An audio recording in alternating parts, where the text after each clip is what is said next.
told your friend you're not okay. And tell me what's wrong and why you never said you felt that way. And guess you're trying to stay strong and fake a smile until I look away. But I've known you too long, it hurts to watch your blue eyes fade to gray as you fade away. As you fade away. Yeah, I'm about to fade away, cause every time I wake up I feel like it's Monday. Something's going wrong with all the chemicals up in my brain. All of a sudden I don't look at anything the same way. Got a buildup of my thoughts sitting in an ashtray. I'm sorry that I'm so inconvenient, okay. Just let me be me and I'll stay out of your way. I can see the way you look at me, I'm such a disgrace. I never really asked to be brought into this place. You wanna love me? Well then baby I have a taste. All the highs and the lows, no you'll never be the same. I don't really wanna hurt you but I can't control the pain. If you're sticking by my side maybe we could be okay. Okay, maybe you could be the change I need today. I promise that I've never felt this way. I really hope that you will choose to stay through all the pain. I know you told your friend you're not okay. And tell me what's wrong and why you never said you felt that way. And guess you're trying to stay strong and fake a smile until I look away. But I've known you too long, it hurts to watch your blue eyes fade to gray as you fade away.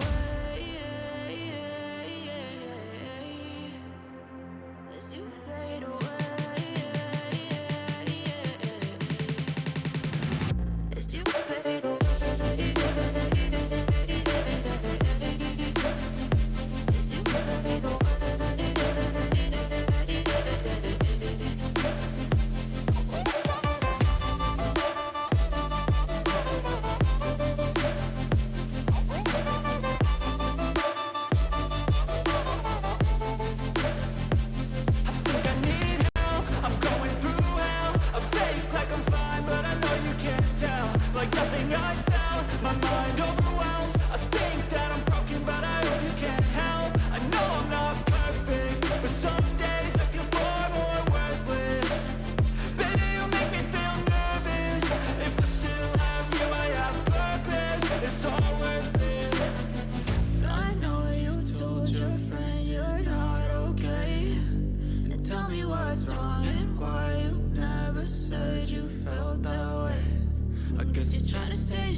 A ver, ¿cómo es? ¿Tú sabes? Ya lo tienes encendido, yo creo. Sí. Sí. Hola. Sí. Sí.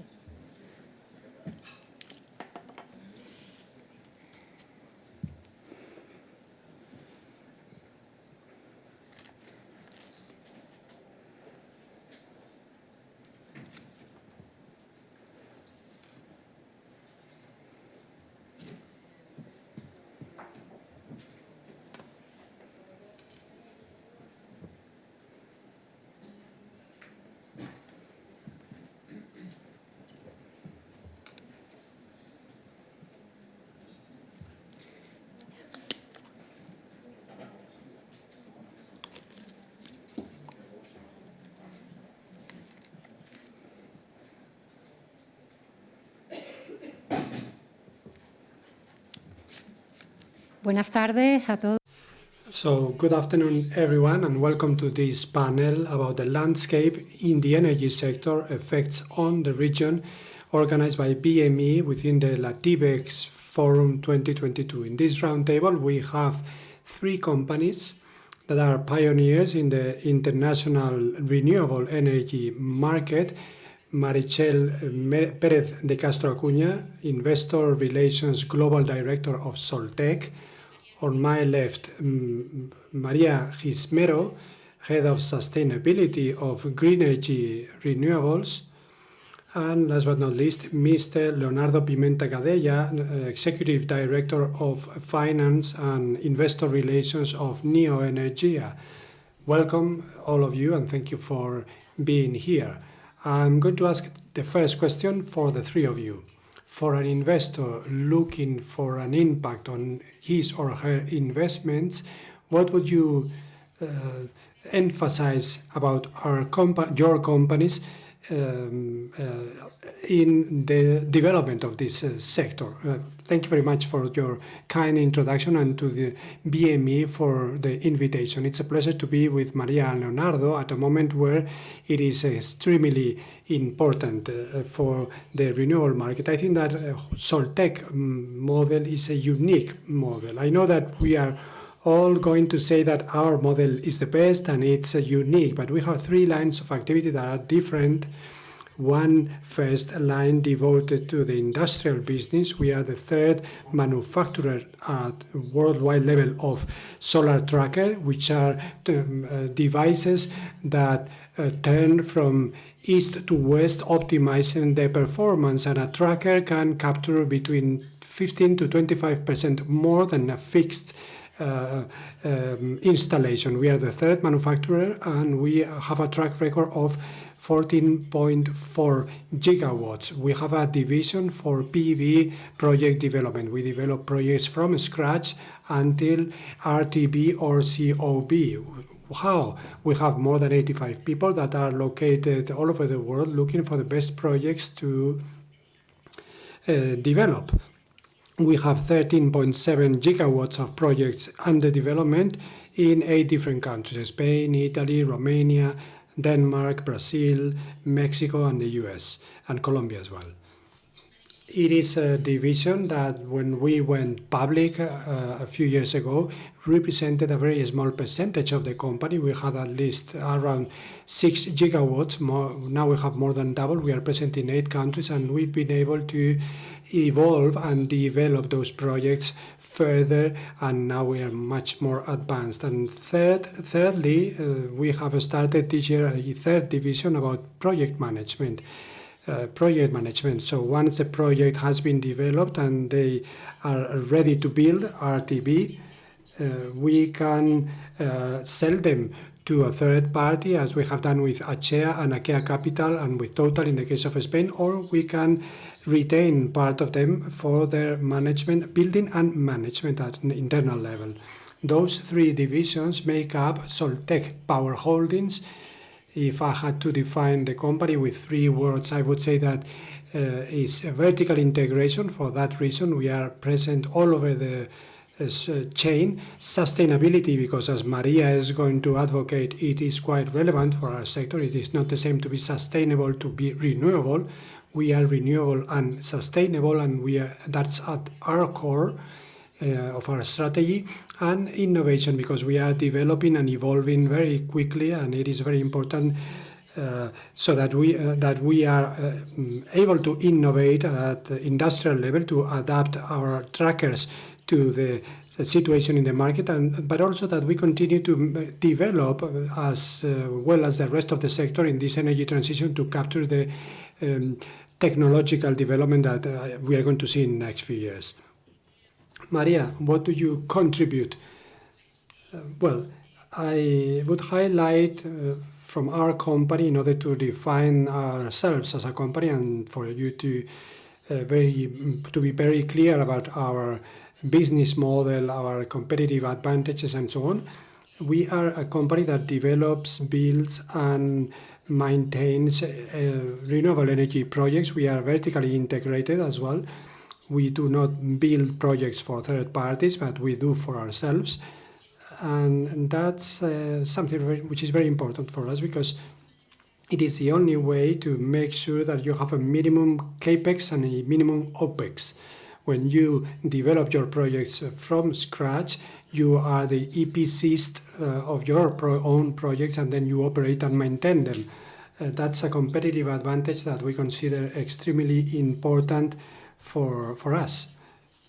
At the same time, we have internal teams that take care of the negotiations of the PPAs. For those that do not know, are those energy purchase and sale agreements in the long term.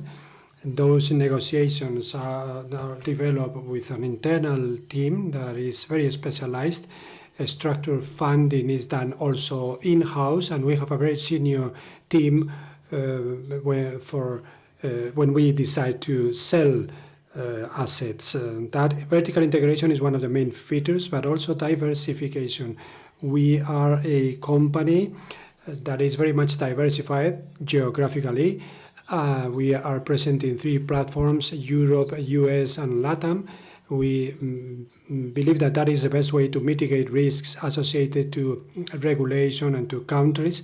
And last but not least, also technological diversification. We are promoting solar energy right now, but we also have wind energy projects and also batteries and storage. We are very attentive to that technology, developing projects. Some of them are quite advanced, and I will let you know about them later on. Leonardo, your model is slightly different, isn't it? Good afternoon, everyone, and thank you for the invitation.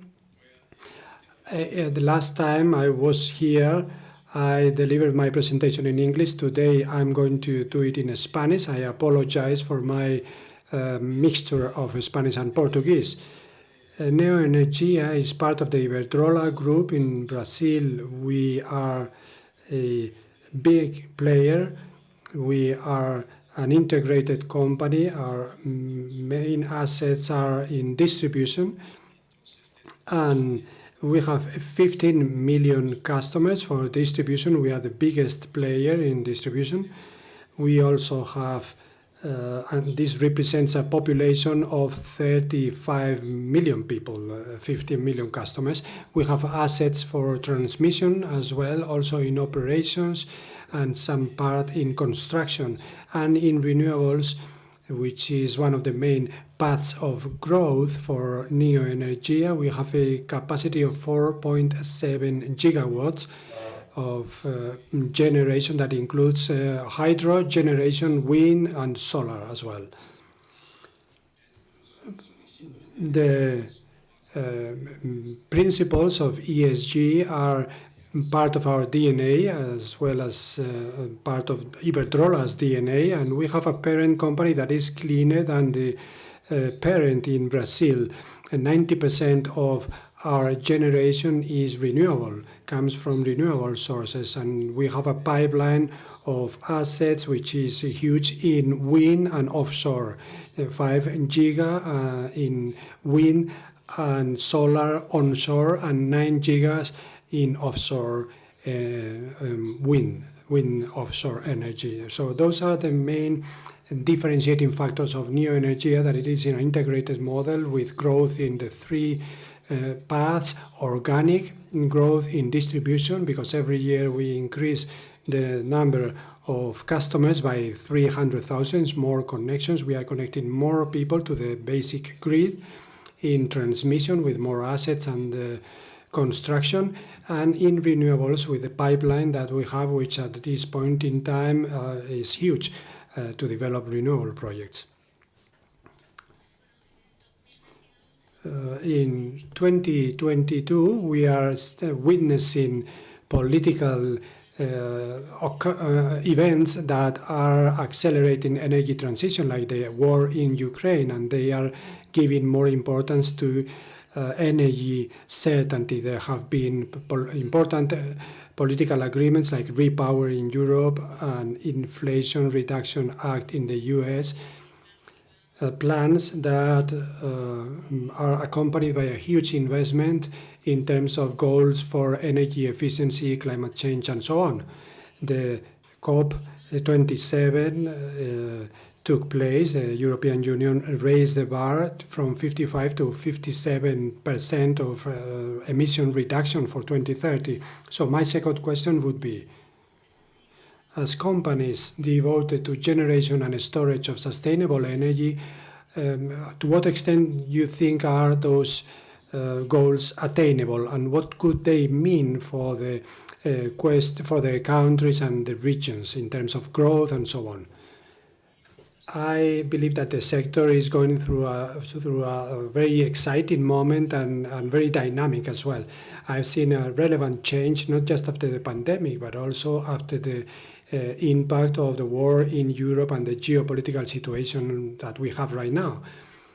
Practically, I would say that in every country there has been a need to reduce dependence on fossil fuels, focusing on the development of renewable energies, and the good development and attaining those goals will, of course, depend on the capacity that every country provides to accelerate the proceedings to implement renewables. There are countries that are very much aware, they have a real awareness, and they are betting on the development of the renewables in their countries, and they are also accelerating that with regulatory measures. And I think that's going to allow us to attain those goals. But anyway, it will be more feasible. It is more feasible today than 6 months ago or than 12 months ago. Awareness is much more prevalent than ever, and I think we are going to do it. I fully agree with Meritxell in both arguments. We are witnessing a exponential growth. We knew that there was a huge opportunity for renewables, but we couldn't imagine that it was going to be what we are seeing right now. We cannot even anticipate such a huge opportunity ourselves. Not only in terms of technologies, wind and solar, both they are developing, and also there is emergence of other technologies like Neuropower, that we are seeing goals of 740 megawatts for 2030, three and a half times the installed capacity right now. In Germany, they expect to reach 215 gigawatts, and they are in 65. So that is 20 gigas per year. And if we speak about US, goals are even more ambitious and more incredible, reaching 1,000 gigawatts by 2035, when we were in, 127 or something last year. So it's impossible to calculate the value of those opportunities. And in order to reach those goals, we all agree that we have tailwinds, of course, for renewables, but what else do we need? I think that the will is there, the goals are there, but the truth is that we need mechanisms such as the ones that were mentioned, Repower EU, next IRA in the US, but mainly regulation that allows to speed up, to make more agile the granting of permits and licenses, so that we don't get bottlenecks when it comes to implementing those projects. Leonardo? I fully agree. It's important that to highlight that Brazil is in a very different situation compared to Europe in this respect. Brazil, the price of energy right now in Brazil is at a minimum, because as I said, the parent company is very much dependent on hydro energy and also on renewables. So we already have a very renewable, so to speak, parent, and very clean. And we are not suffering the direct impact of the gas crisis in Europe. And so we have prices that are at a maximum in Europe and at a minimum in Brazil. But it is the right moment to capture opportunities, to make the most of those opportunities. In energy transition in Brazil is already a reality. For example, in CO2 emissions in 2019 in Neoenergía, we emitted 70 grams of CO2 per unit of energy generated. Last year, 2021, 61, and we have a goal for 2030 to come down to 20 grams per unit of energy produced. So that's a part of our goal that has been made public, and we want to lower emissions of CO2.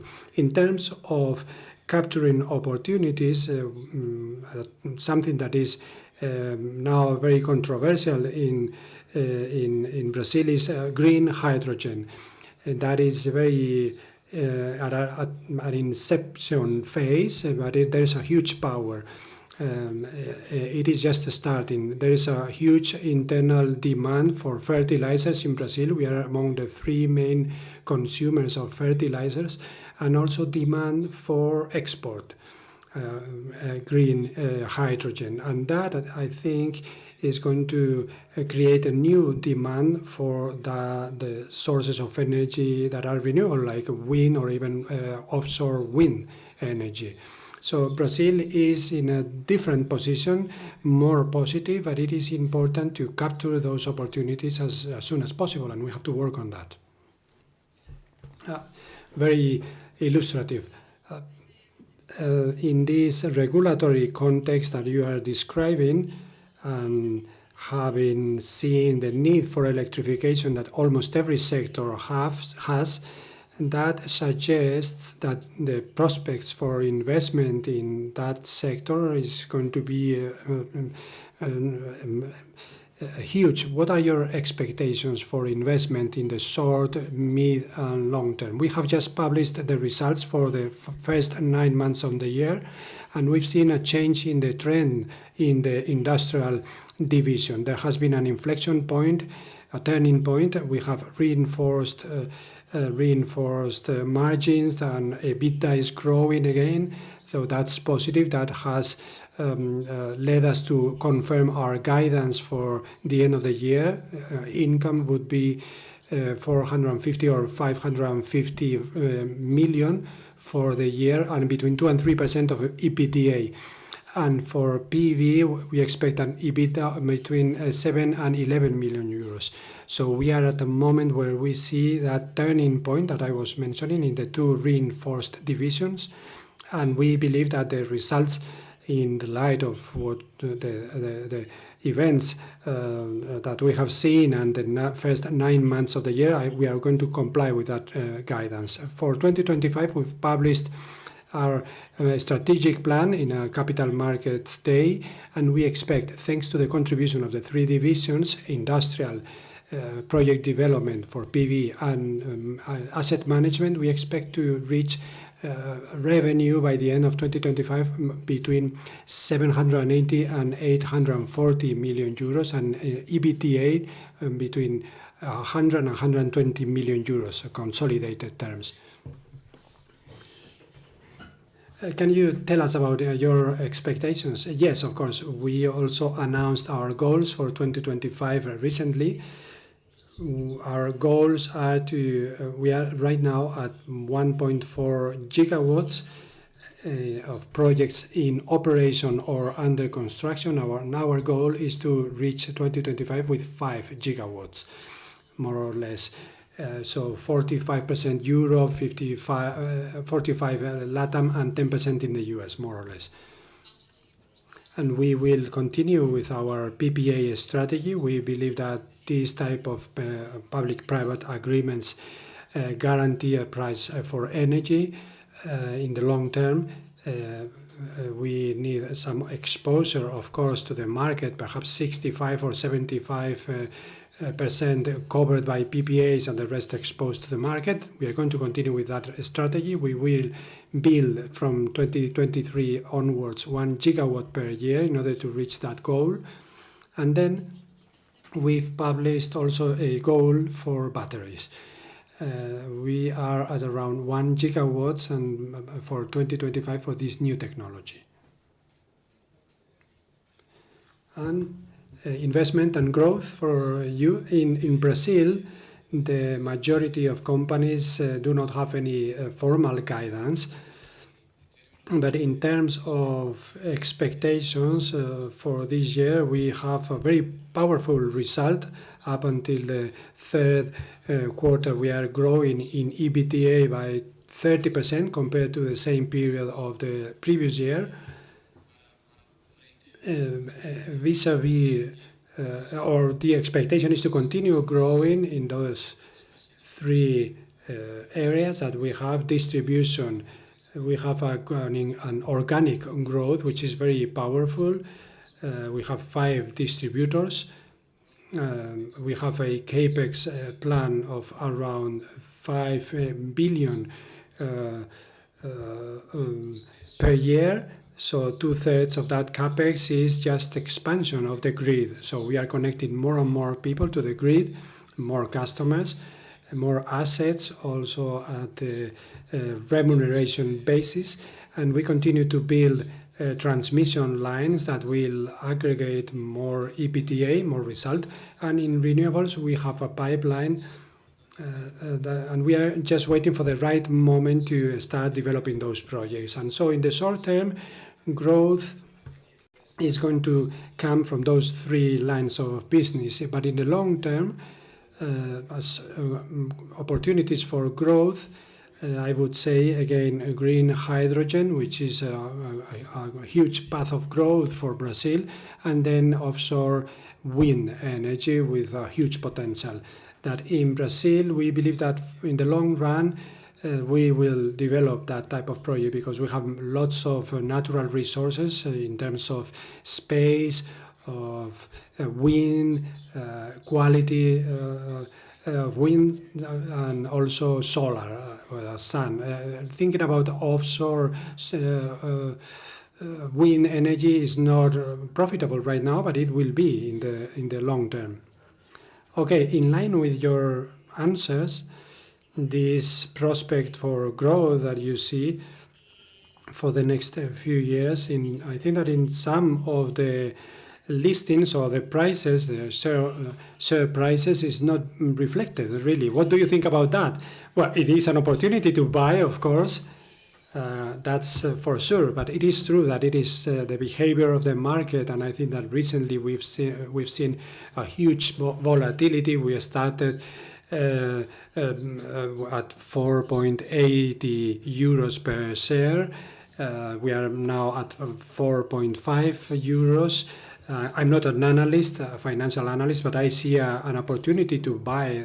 The company has changed a lot since we went public. When we went public, we were an industrial company with a small part devoted to development, and today we continue to be an industrial company with a powerful industrial company with 14.5 gigawatts, but we also have 7 gigawatts under development, very advanced in many countries, in 8 countries. And we have a business plan which is very ambitious, and we've created a new business line, which is Soltec Asset Management, for the management of assets in order to retain assets in operation and continue to provide stability to our bottom line. And I think that's not reflected right now in the price of our shares. So the truth is that I think that we still have a long way to go. The momentum is quite good. There has been a turning point in mid-year for the industrial division. It is also true that the industrial division has spent the last quarters in 2021 and 2020 as well, reasonably affected by that by those global disruptions that we've gone through in terms of logistics more than anything, and there has been an impact on the profitability of the division for some quarters. But there has been a turning point, a change there. We see two divisions that are reinforced. We are going back to positive, to black figures. I hope that sooner than later, and I am sure that the market is going to recognize that and reflect it in the price of the shares. One question perhaps for Maria as head of sustainability. Apart from helping to achieve sustainability goals, your companies have social programs that contribute to improving the life of those communities where they operate. Could you just elaborate a little bit more about that? Or Leonardo, you as well, you have Neoenergía, you have a very interesting project for the communities, don't you? Yes, of course. It's a pleasure to answer that question because I have lots of examples of stories of real impact on local communities by our companies. The relationship with the local communities is always a material ESG risk. It is very relevant and very important, although it is beautiful, but to have an impact on the lives of people that are going to be your neighbors for 25 or 30 years, and it's really very exciting for all of us. But on top of that, we are also mitigating real risks for the company. And I would like to tell you just about a couple of examples. I don't want to take too much time, but this year in the world, El Mundo has given us 2 awards for those 100 best ideas of the year. They organize those awards every year, and they gave us 2 of those awards to 2 different projects. And it is nice to compare them because the social reality of every project is very different, and how you face the relationship with the local community is also different. Here in Spain, in Cuenca, we have a solar farm, which is our first solar farm in Spain. It is also in operation, 200 megawatts in the midst of that deserted Spain. And there we launched a very beautiful initiative focused on gender equality that consists in involving women from the neighboring villages to participate in the construction project of our farms. It's been a beautiful experience. We gather a huge group of women of all ages, which is not common in a building site. We also had the support of the Instituto de la Mujer of Castilla-La Mancha, and it's something that we want to replicate in other projects. And then other interesting stories like Quillagua, which is a solar farm, the biggest one we have in Chile, 103 megas in the Atacama Desert, in a very remote area close to our project. There's a village called Quillagua with a majority of Aymara indigenous community, and they don't have any connection, they don't have electricity, and the only electricity is through a generator, and they only have light for a few hours a day. And we acquired that commitment to provide them with electricity. We built a solar farm, a special or a specific one, smaller for them, and this year, at the beginning of the year, we connected it, and it is now part of an agreement that we have with the local authorities. And for the first time, they have achieved the milestone of having 24 hours of electricity a day. So that's something they never had, and that's a huge impact on their lives. Those are stories about our impact that help us create that company culture that is so important in our sector to retain talent. And that's also another important aspect. But there are many, many stories that I could tell you about. Study grants in Peru. We have a whole program around our wind asset of donation of a part of our income for the duration of the project, year after year. For us, it is something that is intrinsic to our projects. I fully agree with the strategy. Strategy is very similar to ours, to Neoenergía. When we develop projects, we always look for a way to guarantee that the impact of the project is positive for the community, for local communities, using the local community, hiring local inhabitants, and because I think that solar and wind projects have to be perceived as a positive contribution. They are normally very remote areas, and unlike Europe, the impact, where in Europe, for example, they don't want the projects close to them. In Brazil, it is the other way around.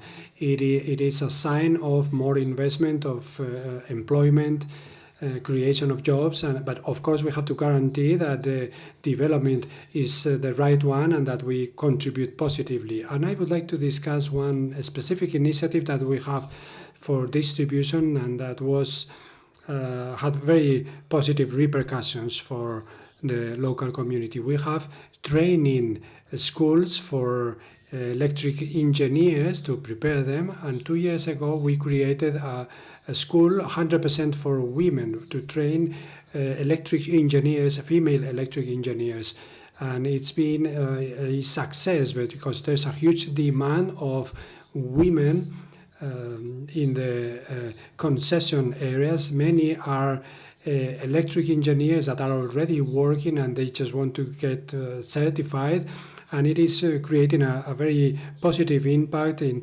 economic terms, and also in terms of self-esteem in the concession areas. Now we have 4%, which is a low figure, but from a universe that is male, we have 4% of women, and we have a goal to reach by 2030 12%. We are talking about a universe of around 12,000 employees. So going from 4% to 12% is a huge increase, and it is not about only hiring women, but also we have to train them. And then regarding leadership, now in Neoenergía, we have 29% of women in leadership positions, and we have the goal to reach 35% by 2030.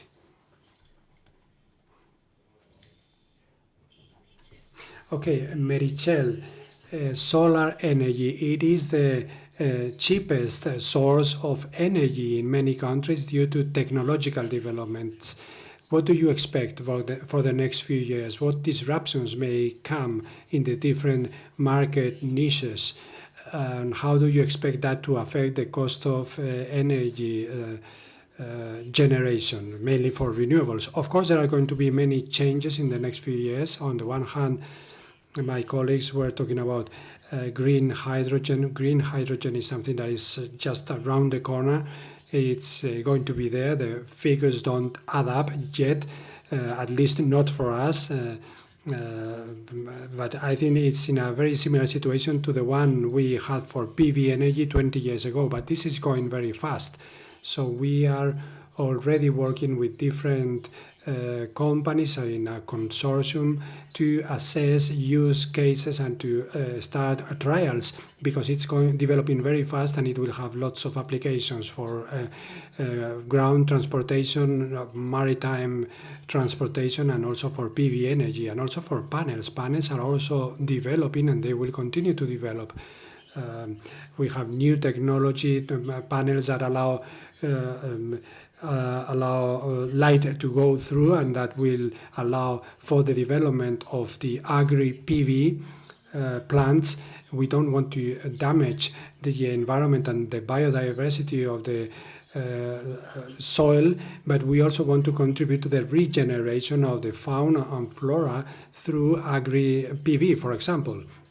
And there's been research for new technologies in solar panels that allow light to go through, so that we can develop the agri-PV energy.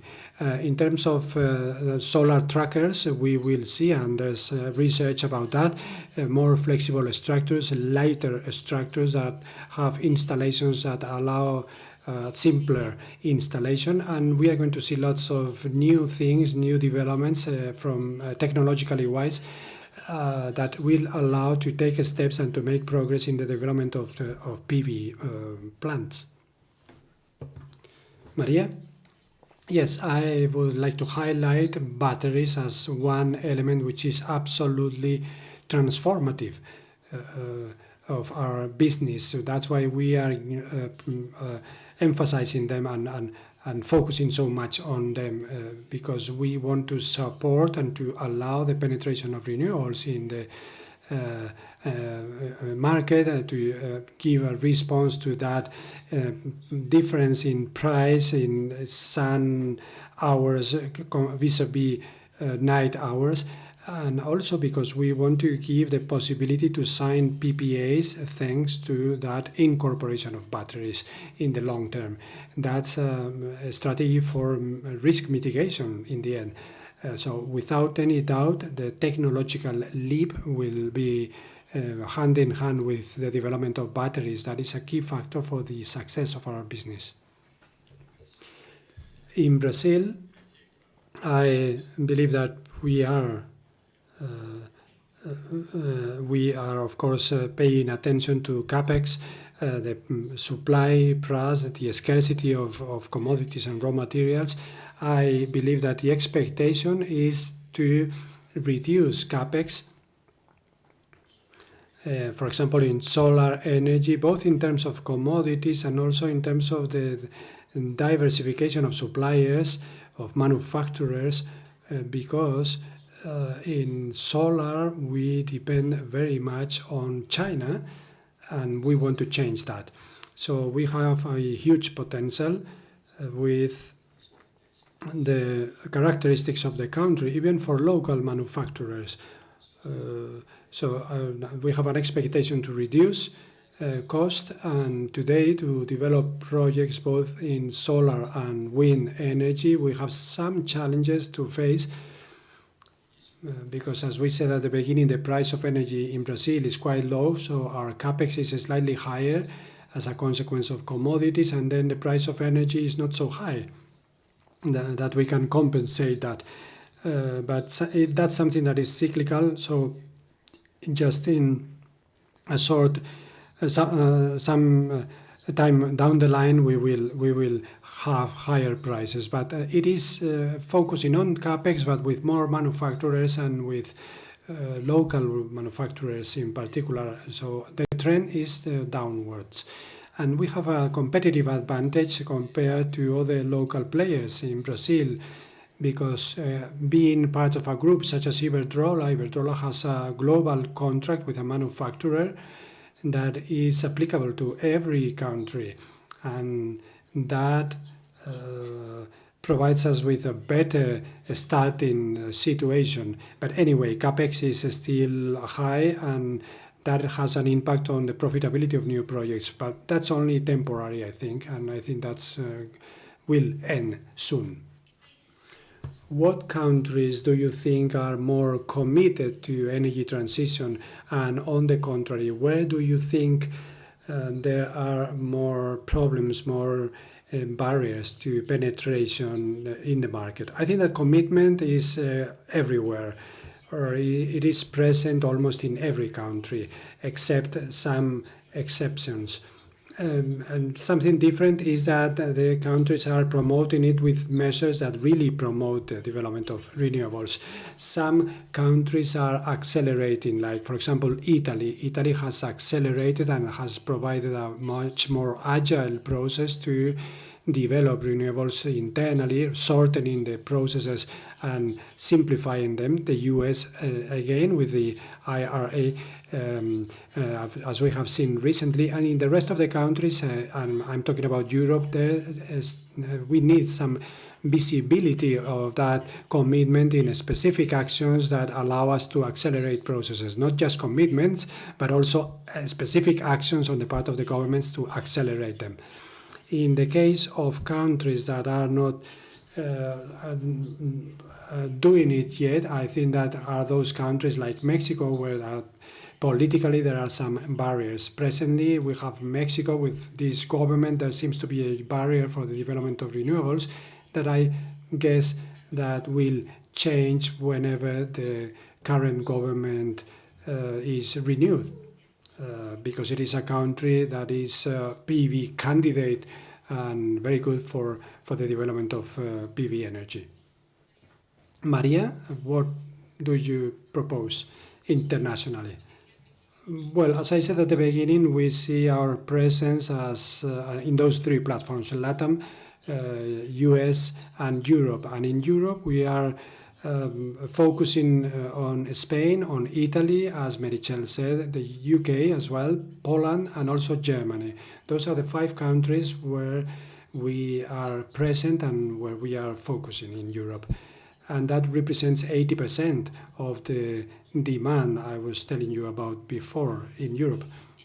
In the US, we have a very important bet. It is the first time that we acquire a company to accelerate our entry into that market, a developer in Alabama, Sohos Harbor. And in LATAM, we continue to support Chile, Colombia, and Peru, keeping an eye on Mexico because we see that there will be an opportunity, a very important opportunity in that country, perhaps in a couple of years when the right time comes. But Chile has been a very important market for us. That's where we started in Latin America, when we transferred our strategy in 2013. They are very well advanced in the field of renewables, and we position our first battery projects, which are already in the backlog stage. Chile is the country that we have chosen to implement that strategy, and that's our bet in geographical terms. And Leonardo, can you tell us also regulatory changes and all that? Yeah, Neoenergía is 100% focused in Brazil, so we cannot compare one country to another. But if we speak about Brazil, I think that Brazil is relatively well, is doing quite well, because we have lots of natural resources. We already have a parent company that is 85% clean, so we are in a very good and unique condition with a huge potential for growth and lots of opportunity to capture. The regulatory environment is quite stable. We have a regulator that is a federal regulator, so it's quite mature and very with clear ideas, and they are not. They have a different mandate compared to the federal government. We also have a new government recently elected with a more ESG-prone agenda, and that, of course, is going to help in that sense. It will promote investments in renewables, and I think that Brazil is extremely well positioned to. We are at the forefront of the energy transition in Latin America. And of course, again, we have to capture those opportunities. So I congratulate all of you for those projects, and also because we are closing on time. So thank you very much, and I hope that it was interesting for all of you, and thanks to BME.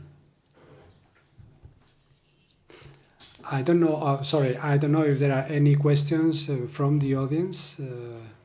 Let's see.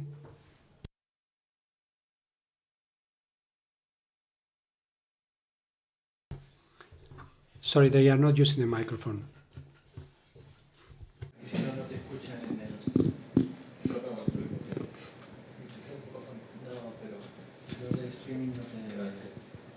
Hola, ¿qué tal? Hi, good afternoon.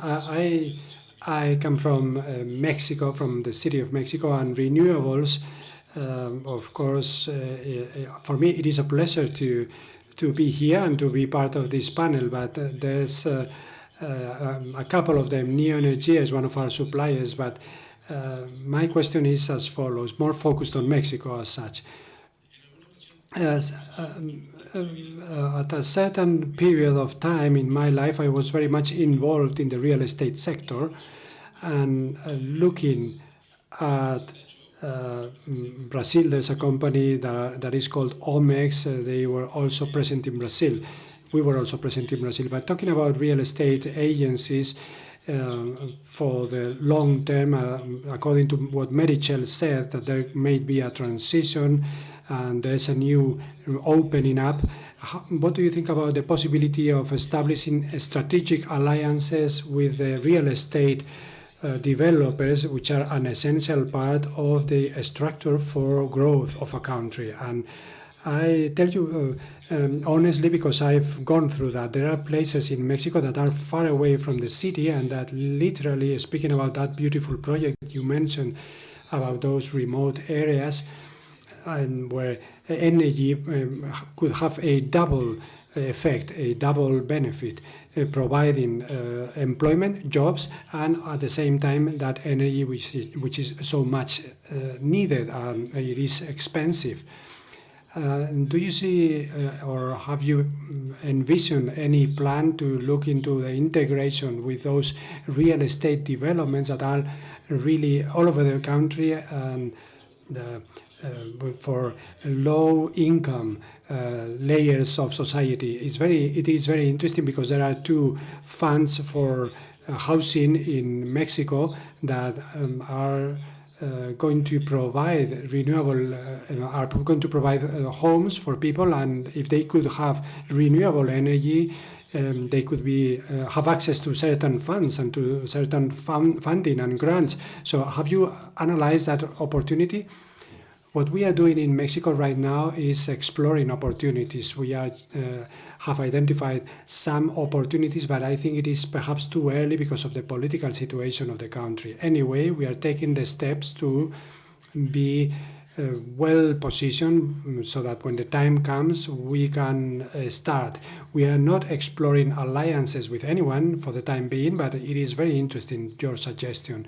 And what we do in every project that we develop is that we develop what we call the eco-voltaic projects. What does that mean? It means a commitment with local communities, and we provide a percentage of the energy generated to local communities, apart from generating employment and training for the workers that we hire.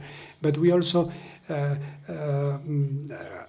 grant them a percentage of the energy in order to have them aligned to those communities and to help those communities that are not so well off. So in that sense, we also have some initiatives, and also initiatives at circular economy level and also at biodiversity preservation. But we will consider your suggestion.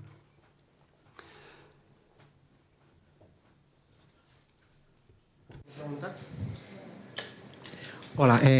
Hi, my name is Andrés Bernardo de Quiroz from Nihao Connectors. We are a consultant of public affairs related to the business development between Spain, China, and Latin America. And my question is for everyone, but in particular for Mr. Pimenta. From Brazil, what is your view and your opinion regarding China? Are they going to open up or are they not? They are one of the main producers and manufacturers of technology related to sustainability. I would like to know what's your opinion in that respect. What could be the influence of China in the future? Well, regarding China, okay. China, as I said at the beginning, is a very important player for solar energy projects. We also have in Brazil every year auctions for transportation. Those are transmission lines.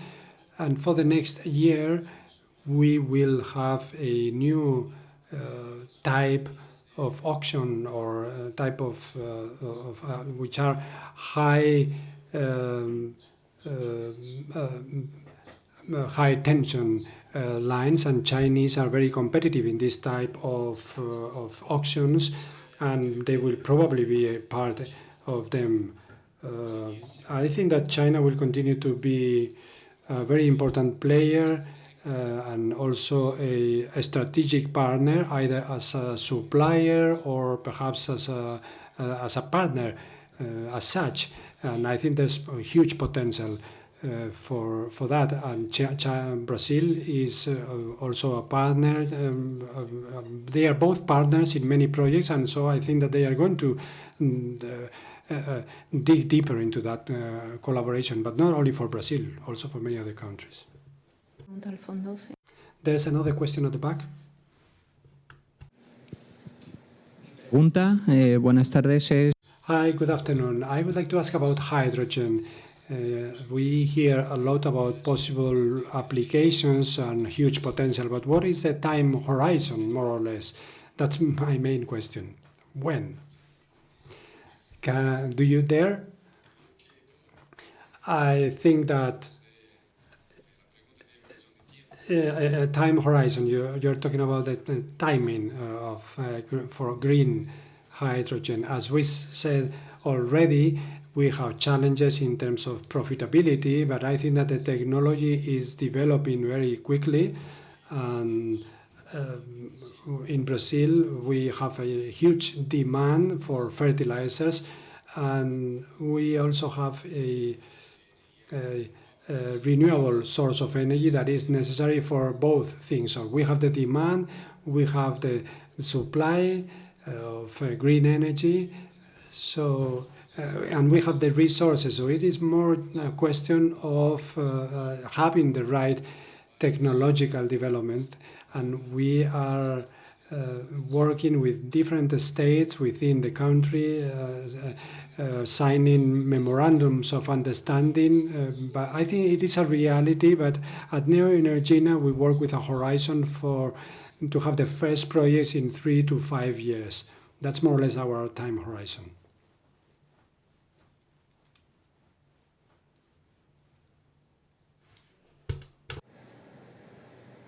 Yo creo que ya no hay.